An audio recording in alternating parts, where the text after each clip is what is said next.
رب کو ہم بندوں سے ہے کتنی محبتیں دیکھیے،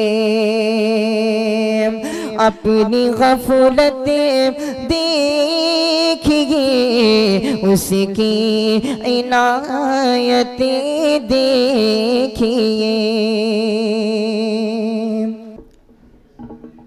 إن الحمد لله نحمده ونستعينه ونستغفره ونعوذ بالله من شرور أنفسنا ومن سيئات أعمالنا، من يهده الله فلا مضل له ومن يضلله فلا هادي له، وأشهد أن لا إله إلا الله وحده لا شريك له، وأشهد أن محمدًا عبده ورسوله، أما بعد فإن خير الحديث كتاب الله، وخير الهدي هدي محمد صلی اللہ علیہ وسلم، وشر دوسرے جوانی اور تیسرا بڑھاپا۔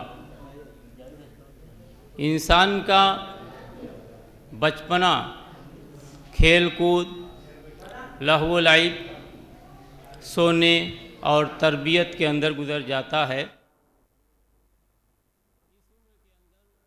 اگر بچوں سے کوئی لغزش اور گستاخی ہوتی ہے تو یہ معفو عنہ ہوا کرتی ہے۔ بڑھاپا ایک ایسی عمر ہے جس کے اندر انسان تھک جایا کرتا ہے، جو چاہے وہ کرنے سے معذور ہوتا ہے، لیکن جوانی ایک ایسی عمر ہے جو امنگوں اور مختلف قسم کی خواہشات کی عمر ہوا کرتی ہے۔ اس عمر کے اندر انسان کی خواہشات نفسانی، نفس امارہ بھی ابھرتی ہے، لہذا ایسی صورت میں قابل مبارکباد ہیں وہ لوگ جو اس عمر کے اندر اللہ تبارک و تعالیٰ کی عبادت کے اندر مشغول ہوتے ہیں اور ہر اس کام سے اجتناب اور پرہیز کرتے ہیں جس سے کہ عام نوجوان جس کے اندر مبتلا ہوا کرتے ہیں۔ اس لیے اللہ تبارک و تعالیٰ نے نوجوانوں کو نوجوانوں کا ایک عظیم مقام عطا فرمایا ہے۔ چنانچہ آپ کے سامنے ایک آیت کریمہ تلاوت کی گئی، انہم فتیۃ آمنوا بربہم وزدناہم ھدی۔ یہ آیت اصحاب کہف کو سموئے ہوئے ہے۔ دقیانوس بادشاہ سے مقابلہ اصحاب کہف کے لوگوں نے کیا۔ قرآن کہتا ہے یہ چند نوجوان تھے، انہم فتیۃ آمنوا بربہم وزدناہم ھدی، جو اپنے رب پر ایمان لے آئے اور ہم نے ان کی ہدایت کے اندر اضافہ کر دیا۔ انہم فتیۃ آمنوا بربہم وزدناہم ھدی وربطنا علی قلوبہم، اور ہم نے ان کے دلوں کو مضبوط کر دیا اللہ تبارک و تعالیٰ کی ہدایت کے لیے۔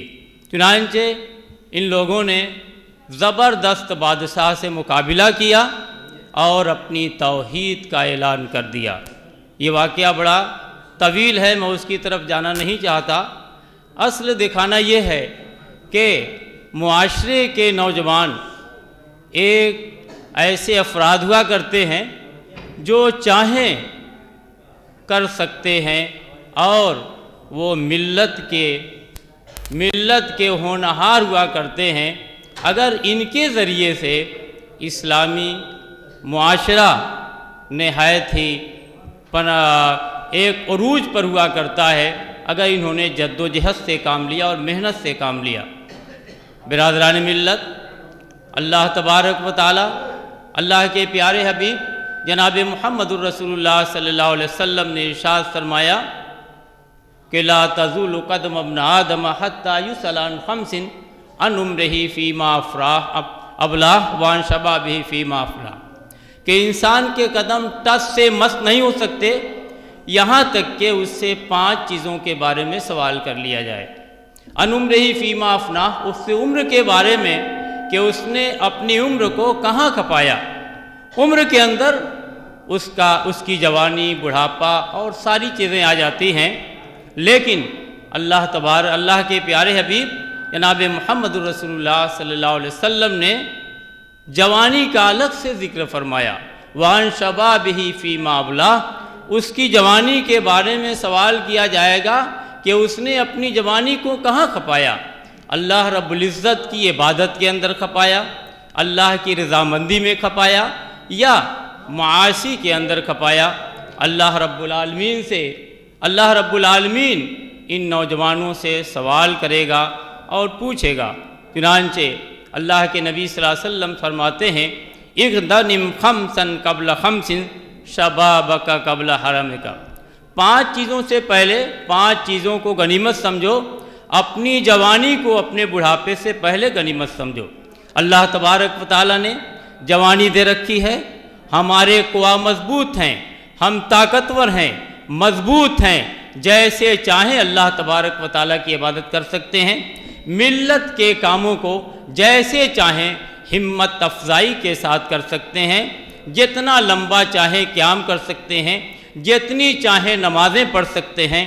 صحابہ کرام رضوان اللہ تعالیٰ علیہم اجمعین کے ساتھ اللہ کے پیارے حبیب جناب محمد رسول اللہ صلی اللہ علیہ وسلم کے ساتھ یہی نوجوان تھے جنہوں نے آپ کا ساتھ دیا اور آپ کی ہمت افزائی فرمائی۔ دوستو، اس لیے نوجوانوں کا بڑا کردار رہا ہے۔ 7 قسم کے لوگ جو عرش الہی کے سائے کے اندر رکھے جائیں گے، اس میں سے ایک وہ شخص، وہ نوجوان ہوگا، رجل دعت امرات ذات حسب و جمال فقال انی اخاف اللہ، وہ نوجوان آدمی جس کو نہایت ہی حسب و نسب والی خوبصورت عورت برائی کی دعوت دے رہی ہے، لیکن وہ اللہ کا خوف کھاتے ہوئے کہتا ہے انی اخاف اللہ، میں اللہ سے ڈرتا ہوں۔ اللہ کا خوف ہے، تنہائی ہے، وہ غلط کام کر سکتا ہے، برائی کر سکتا ہے، لیکن خوف خداوندی کی بنیاد پر وہ اس کام کو ترک کر دیتا ہے، اس برائی کو ترک کر دیتا ہے۔ دکھانا یہ ہے کہ نوجوانوں کا بڑا کردار رہا ہے۔ یہ نوجوانوں کی جانب سے یہ مجلس منعقد کی گئی ہے۔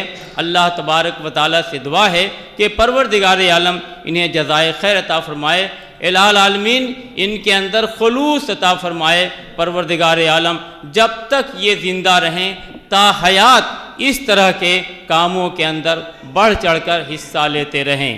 برادران ملت، اس پروگرام کے صدارت کر رہے ہیں فضیلت الشیخ جناب مولانا رفیق احمد صاحب سلفی حفظہ اللہ، امیر ضلعی جمعیت اہل حدیث۔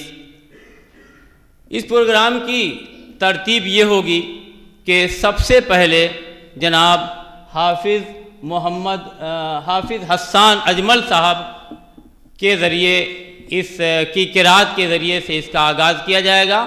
اس کے بعد صدارتی خطاب ہوگا، اس کے بعد مہمان خصوصی جناب ڈاکٹر عبدالغفار صاحب سلفی حفظہ اللہ کا خطاب ہوگا۔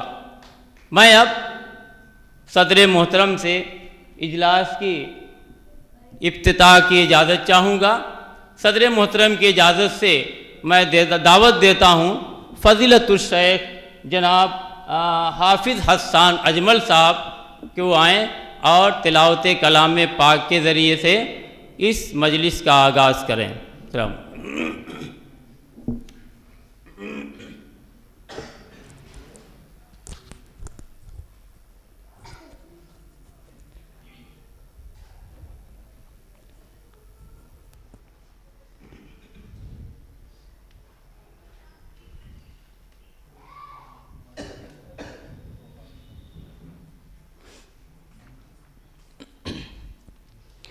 السلام علیکم ورحمۃ اللہ وبرکاتہ۔